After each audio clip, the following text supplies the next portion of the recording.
This morning I was invited to speak on this anniversary occasion at the Island's #1 secondary school, Parkinson.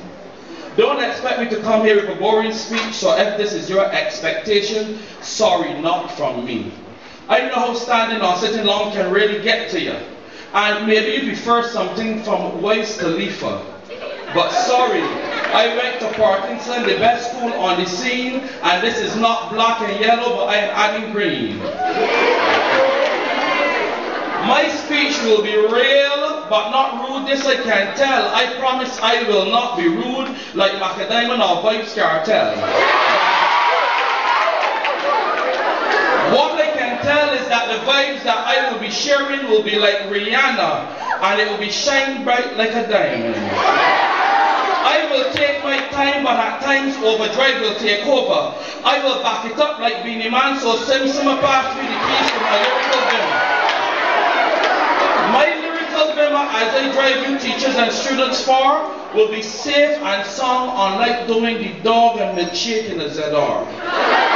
So get ready, put on your seatbelts for this lyrical journey. I am driving a poetical, purposeful new Bugatti. Because the green and yellow can storm any type of weather. Tell the rest of the school, surrender, Parkinson is not afraid. Our school is not for trade. Tell them carry their sail. Allow me to salute the principal, my former boss. Many times we clash, but it was respect at any cost. To all the teachers and ancillary staff standing or hearing these lyrics, I owe a debt of gratitude to you, and I don't ever want you all to forget it. Then you were very young and had lots of staying power to deal with this young man from St. Philip who you describe as a talker. You all encouraged me to be myself and don't stop dreaming. So from at school I was performing, I even won a poetry competition. Here I learned a foreign language, although I was delinquent with it, but later it came in handy, you know. Mi nombre es Alff Padmore, soy romántica, inteligente, yo vive en San Felipe, gracias Profesora Barrow. Classes were for us places of interactive learning. Outside was a place of interaction and playing. We were encouraged to take part in everything. I was an athlete. Into drama, IFCF, cadets, and debating. We beat schools like QC, BCC, and LSD, they all had to fall. With Mr. Burnett and Mr. Hutchinson, we made them schools ball. Speaking about ball and football and netball and arts, we strived. Our cadets were voted the #1 company many times because the green and yellow together can storm any weather. Tell the rest of the schools surrender. Parkinson is not afraid, our school is not for trade. Now please permit me to spend a whole verse, or if it was a speech, a whole paragraph to share how I personally feel. Miss Niles, now Waterman, was mentor in first form. Then Miss Headley was a great teacher. She was like a rose from the Garden of Eden. In second form, she inspired me to write with clarity. Then Mrs. Hutchinson taught me to speak with a high level of perspicacity. Mrs. Barrow, you heard the Spanish, and I hope it was appealing. Like how Mr. Ward was a friend and inspiration to all the greenhouse children.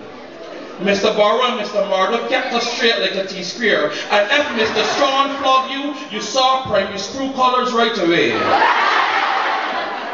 Mrs. Bovell and Mrs. Richards kept an eye on us students. And Mr. Kalusha and Mr. Braffett, they never stood for nonsense.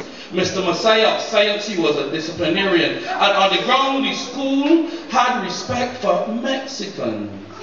Mr. Cummins was always into pushing the values with ISCF. But maybe Mr. Cummins should have prayed to God when he ran against Mr. Ward at the stadium and got left.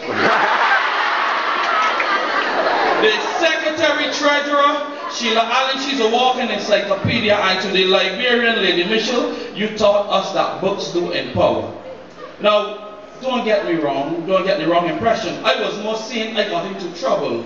I did things that when I look back at you, they were not good examples. Because onward ever upward was written boldly on my school crest. But I laughed too when boys felt water bombs and some of us boys looked under the girls' dress. This was disrespectful, and the thing is I knew better, and Miss Hutchinson one day slapped me and said, boy, you were made to be a leader. but following the crowd was pleasurable, but it brought pain. We sometimes would catch 1, 2, 4, and 98 those with the school trains. And the girls' tune was Big Ninja Bite from Lady Saw. And like Tiger, the boys would want to behave like at the Ram Dance Hall. After Yellow Man, Lieutenant Station, Nicodemus, and Admiral Tibbet we thirst. But when we got to school late, it was blows from Miss Hunt or Mr. Nurse. Mr. Pilgrim, Mr. Warden, Mr. Barrow with the beaters, bear this in mind. Smoke, powder, and even dust came from your behind. Because on the bus, van, or on the highway, your behavior had to be one way. Because the green and the yellow together can storm any weather. Tell the rest of the schools this morning, surrender. Parkinson is not afraid. Our school is not for trade. Now, what gives me the right to be speaking to you at this assembly? Well, my name is Caroline, the Costa McDonald's Richard on the Alff Padmore. And I want all of you to listen to me carefully. I was raised by only a mummy and I lived in poverty. But Parkinson School taught me that this was just temporary. I remember one week I bought to school sardine. And I treated it like if it was a Hilton hotel meal. I had 1 grey pants and 2 shirts. My mother only made $100 when she worked. I had to tend animals at home to survive. This was the average Parkinson schoolboy's life. Poverty was not an issue. We were not ashamed. It was cool to share in each other's lunch money and even to share food. A bread and 2 from Lordy, a snow cone from Grant Lee. And our goal was one thing. Shh, listen attentively.